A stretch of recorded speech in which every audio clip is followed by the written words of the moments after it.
హ్యాపీనా రాము? కాదు సార్. ఎందుకురా? ఇంకా ఏమైనా కావాలా? కావాలి కానీ ఇప్పుడు కాదు. తర్వాత అడుగుతాను. మీరదిస్తే హ్యాపీగా ఉంటాను. నేను నీకు తప్పకుండా ఇస్తాను గానీ తర్వాత ఎందుకురా? ఇప్పుడే అడుగు. మీరు మా సీత టీచర్ కలిస్తేనే నేను హ్యాపీగా ఉంటాను సార్. మిస్ వాళ్ళ కొడుకు ఎక్కడున్నాడో తెలిస్తే వీళ్ళిద్దరూ కలుస్తారు. ఎరా రాము, ఏం ఆలోచిస్తున్నావు? చెప్పు, నీకేం కావాలి? తర్వాత అడుగుతానండి. ఇప్పుడైతే నేను ఒకటి అనుకుంటున్నాను. అది కావాలని మీరు కోరుకోండి. తప్పకుండా అవుతుంది లేరా. Thank you sir. బాయ్.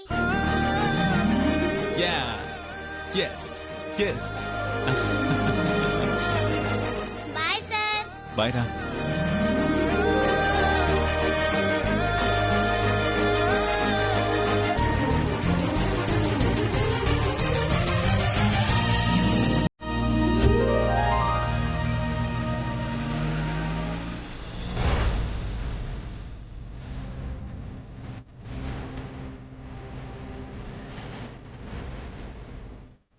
ఏంటండి ఇంత ఆలస్యమైంది? సారీ మేడం, అనుకోకుండా ఒక చిన్న పని పడింది, ఆలస్యమైంది. ఎక్కడండి పూజారి గారి ఇల్లు? ఈ పక్కనే, రండి వెళ్దాం. అలాగేనండి.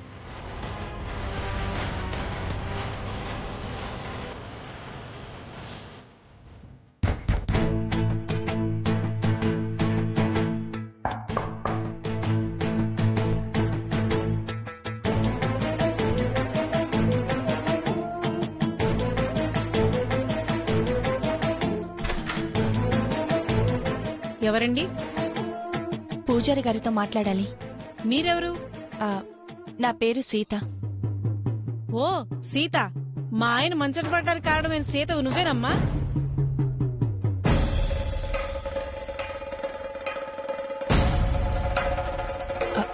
అది కాదండి, అసలు ఏం జరిగిందో. చాలా ఆపమ్మా. మా ఆయన అర్చకత్వం చేసుకుని సంపాదించిన దాంట్లో సర్దుకుని సంతోషంగా బతుకుతున్నావు. నీకు సహాయం చేయాలని ఆరాటంలో నడుం వేరొకటికి మంచాన పడ్డాడు.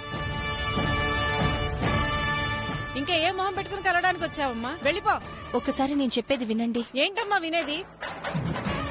ఏం చెప్తున్నారో తెలుసుకోకుండా అలా కసురుకుంటారేంటండి? ఆవిడ గారికి నువ్వు పాడిన వంత చాలు, ఇక బయలుదేరండి. ఏమండి, అది కాదండి.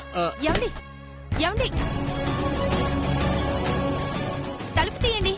ఏమండి, పూజారి గారిని బాధ పెట్టడానికో లేదా ఇబ్బంది పెట్టడానికో మేము రాలేదండి. ఉన్న దానిలో ఇంత సహాయం చేద్దామని వచ్చాం. అలాగే కొంత ఆయన సహాయం కూడా మాకు కావాలి. మీకు నిజంగా ఇబ్బంది అనిపిస్తే వెళ్ళిపోతామండి. ఒక్కసారి తలుపు తీయండి. ఏమండి, ప్లీజ్.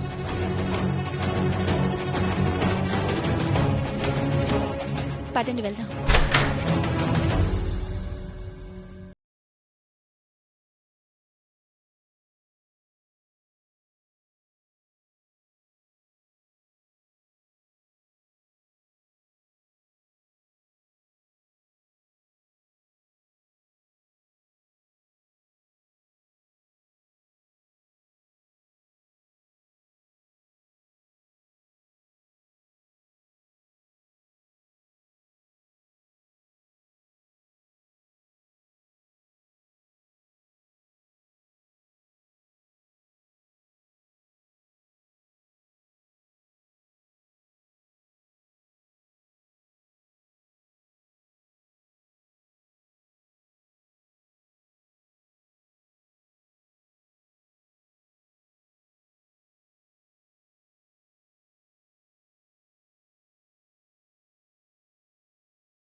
కనీసం వాడి అమ్మెవరో తెలిసే వరకు నన్ను దత్తత చేసుకుని కొడుకులా చూసుకోమని రిక్వెస్ట్ చేస్తున్నాడు.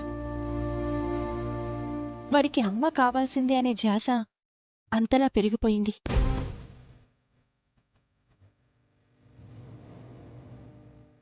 ఇప్పుడు మీకిది కష్టమని నాకు తెలుసు.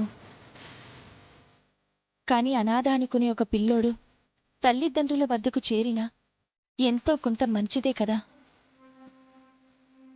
అందుకని మీరు కాస్త శక్తి కూడా తీసుకుని మీరు చూసిన రాము తల్లి పోలికలు ఎలా ఉంటాయో చెప్తే ఈయన దాన్ని బట్టి ఆ రూపాన్ని స్కెచ్ వేస్తారు. అది మనకి ఎంతో కొంత సహాయపడొచ్చు. ప్లీజ్ పూజారి గారు.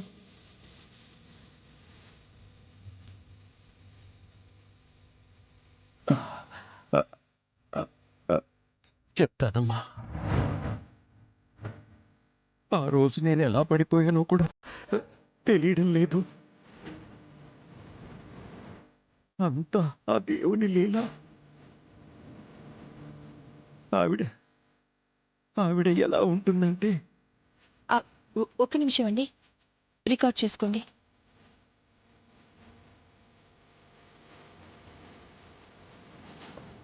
ఇప్పుడు చెప్పండి పూజారి గారు.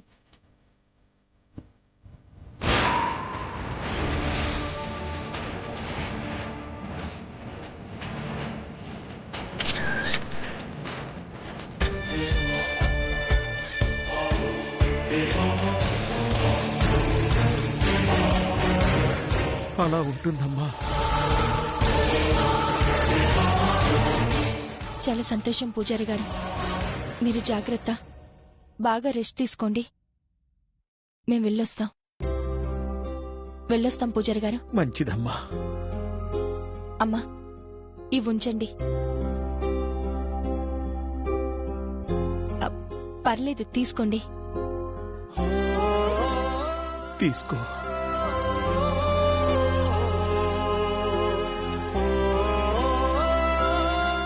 పూజారి గారి దగ్గర నా ఫోన్ నెంబర్ ఉంది.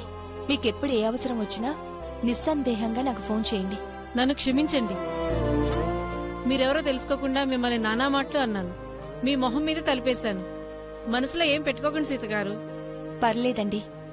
భర్తని ఈ పరిస్థితుల్లో చూస్తే ఏ భార్య అయినా ఇలాగే రియాక్ట్ అవుతుంది. పూజారి గారిని జాగ్రత్తగా చూసుకోండి. అలాగేనమ్మా. వస్తానండి. మంచిది. వస్తాను పూజారి గారు. సరే అమ్మా. పదండి.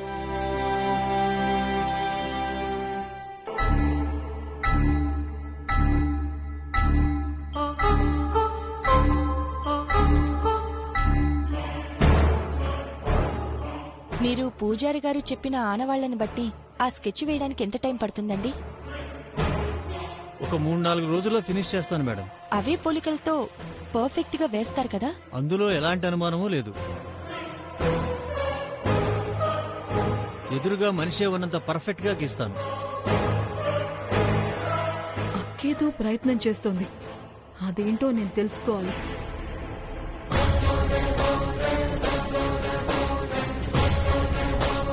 ఒక పిల్లాడి తల్లిని వెతకడానికి మీరు పడుతున్న తాపత్రయం నాకు బాగా నచ్చింది మేడం. అందుకే నా వైపు నుంచి చిన్న పొరపాటు కూడా జరగకుండా చూసుకుంటాను. థ్యాంక్ యూ అండి. వెళ్ళొస్తానండి. అలాగేనండి. ఫినిష్ కాగానే మిమ్మల్ని కలుస్తాను. అలాగే.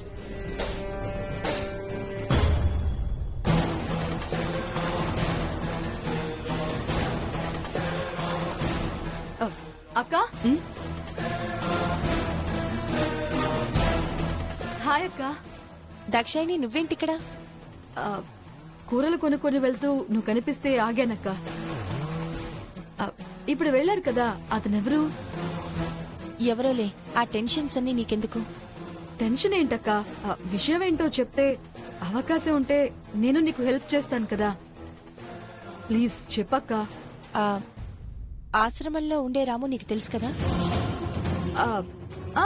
తెలుసు. ఆ బాబు తల్లెవరో పూజారి గారికి తెలుసు.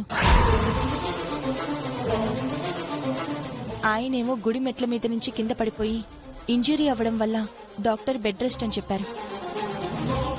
అందుకే స్కెచ్ వేసే క్యాలిక్యులేటెడ్ ఆర్టిస్ట్ ని తీసుకొచ్చాను. పూజారి గారు ఆవిడ పోలికలు చెప్తుంటే ఈయన రికార్డ్ చేసుకున్నారు.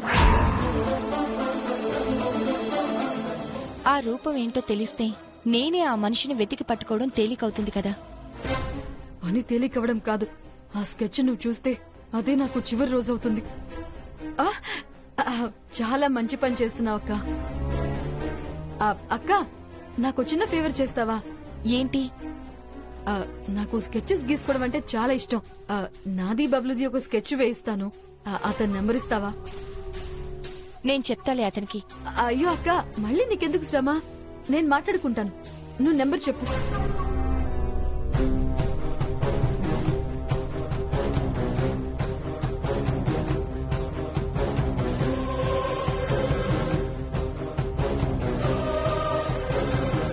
ఓకే అక్క. సరే, వెళ్ళొస్తాను.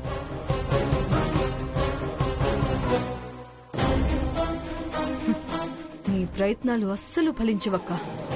వాడు ఎలా స్కెచ్ గీస్తాడో, రాము తల్లివి నువ్వే అని నువ్వెలా తెలుసుకుంటావో నేను చూస్తాను.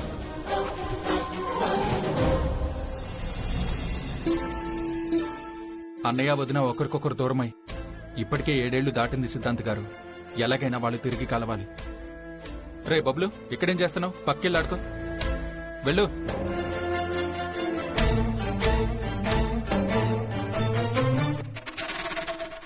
వదిన అన్నయ్యలిద్దరికీ అహం ఆత్మాభిమానం అడ్డొచ్చి కలవాలన్న ఆలోచనని ఆపేసుకుంటున్నారు. వీళ్ళేమన్నా ఇలా సీక్రెట్ గా మాట్లాడితే అమ్మ విని చెప్పమంది. ఫోన్లో వీళ్ళ మాటలు రికార్డ్ చేసి అమ్మకి వినిపిస్తాను. మీరే ఏదైనా మార్గం చూసి వాళ్ళిద్దరూ తిరిగి ఒకటయ్యేలా చెయ్యాలి సిద్ధాంతి గారు. భార్యాభర్తలిద్దరి మధ్యన దూరం పోగొట్టడానికి, కలహాలు తొలగించి ఒకటి చేయడానికి శాంతి హోమం చేయొచ్చు. కాని ఇద్దరూ పీటల మీద కూర్చోవాలి.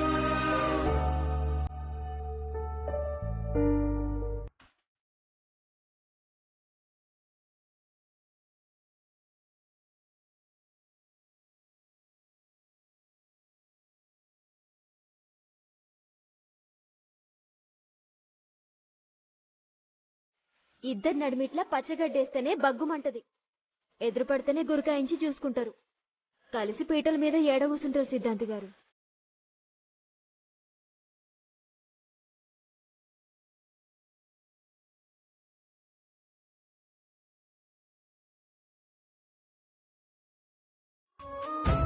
నచ్చజెప్పి ఒప్పించడం కూడా కష్టమే. రామరాజు గారు ఉన్నారా అండి? లేర్రా, బయటికెళ్లారు. ఏదైనా పనుందా? ఒకసారి కలుద్దామని వచ్చానండి. సార్తో మాట్లాడాలి. ఏం మాట్లాడాలి నాన్నా? సీతా టీచర్ కి సార్ దూరంగా ఉంటున్నారు కదండి, కలిసి పొమ్మని రిక్వెస్ట్ చేయడానికి వచ్చాను.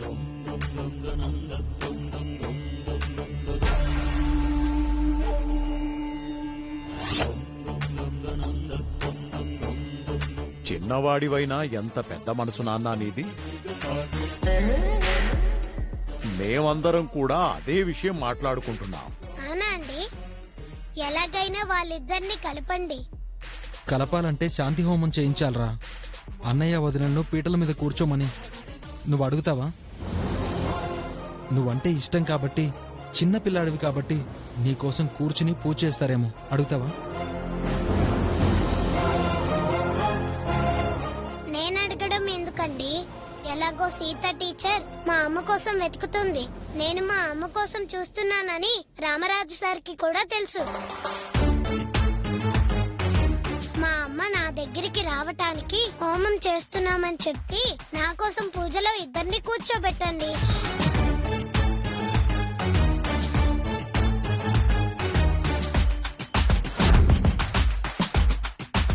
వయసులో చిన్నవాడివైనా గొప్ప ఆలోచన చెప్పావబ్బా.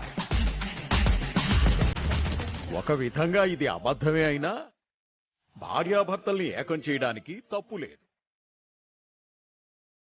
ఇదే కారణం చెప్పి వాళ్ళిద్దరి చేత హోమం చేయిద్దాం. అలాగే పూజారి గారు, ఈ భారాన్ని ఎలాగైనా సరే మీరే భుజాల మీద వేసుకుని ముందుకు తీసుకెళ్ళాలి. అలాగే.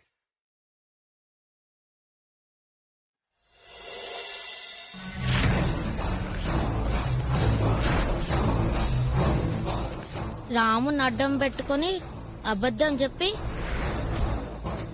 పెద్దనాన్న పెద్దమ్మతో హోమం చేస్తారా? అమ్మ చెప్తాను, ఉండండి.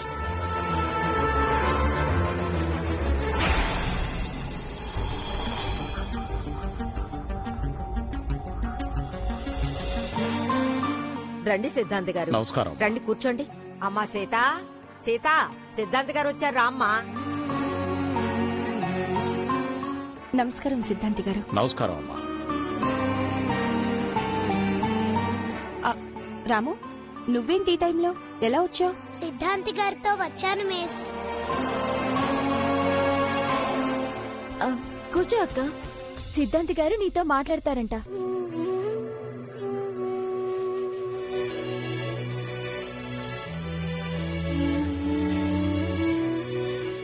ఏ విషయం సిద్ధాంతి గారు? ఇగో ఈ రాము విషయం అక్క. అమ్మా సీత, ఈ రాము కన్నతల్లి ఎవరో తెలుసుకొని తనకు అప్పగించాలి అని నువ్వు బలంగా సంకల్పించావు. నీ ప్రయత్నానికి మా ప్రయత్నం కూడా తోడైతే వచ్చే ఫలితం శుభప్రదంగా ఉండే అవకాశం ఉంది. మీరు కూడా ఇందుకు సహకరిస్తానంటే అంతకన్నా కావాల్సిందేముంది సిద్ధాంతి గారు? అంతేకాదమ్మా సీత, రాము నా దగ్గరకొచ్చి వీడి తల్లి దొరకడానికి ఏదైనా పూజుంటే చేయండి సిద్ధాంతి గారు అని పసి మనసుతో అడిగాడు. కాదు అనలేక అందుకు హోమం చేయాలని నిర్ణయించాను. అందుకు నీ సహకారం కావాలమ్మా. నేనేం చేయాలి సిద్ధాంతి గారు? మంచి మనసున్నోళ్ళు ముత్తైదువులు హోమంలో కూసోవాలంట. నువ్వైతేనే మంచిగుంటది. నిజమే సీత, రాము మేలు కోరే వాళ్లల్లో నువ్వే ముందుంటావమ్మా. హోమం నువ్వు చేస్తేనే బాగుంటుంది. హోమం దగ్గర నేనుంటాను కానీ పీటల మీద నేనెందుకు కూర్చోవడం సిద్ధాంతి గారు? బాగుంటుందా? మిస్, అలా అనకండి మిస్. అసలు మా అమ్మ తర్వాత మీరేగా నాకమ్మా.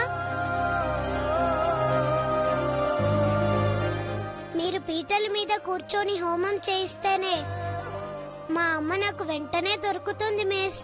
ప్లీజ్ మిస్, నా కోసం మిస్. ప్లీజ్ మిస్, ఒప్పుకోండి మిస్. ఈ ఒక్కసారి ఒప్పుకోండి మిస్. Please miss. సరే రాము, నువ్వు అడిగాక కాదంటానా? మా మంచి మిస్. తప్పకుండా నేనే హోమం చేయిస్తాను, సరేనా? Thank you miss. మా అమ్మ నన్ను కలవాలని ఆశీర్వదించండి.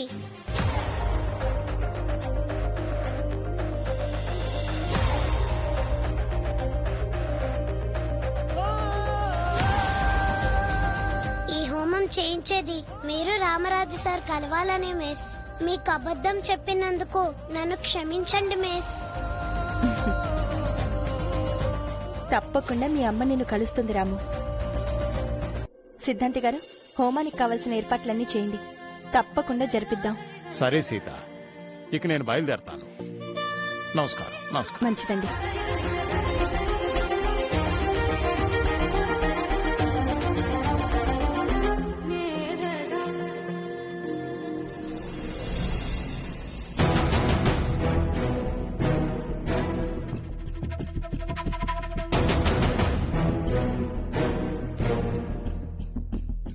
అరే బబ్లు, చార్జర్ ఎక్కడన్నా చూసావా?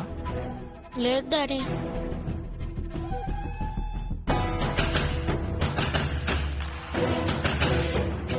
దాక్షాయణి, దాక్షాయణి, ఏంటండి? నా చార్జర్ ఏమన్నా చూసావా?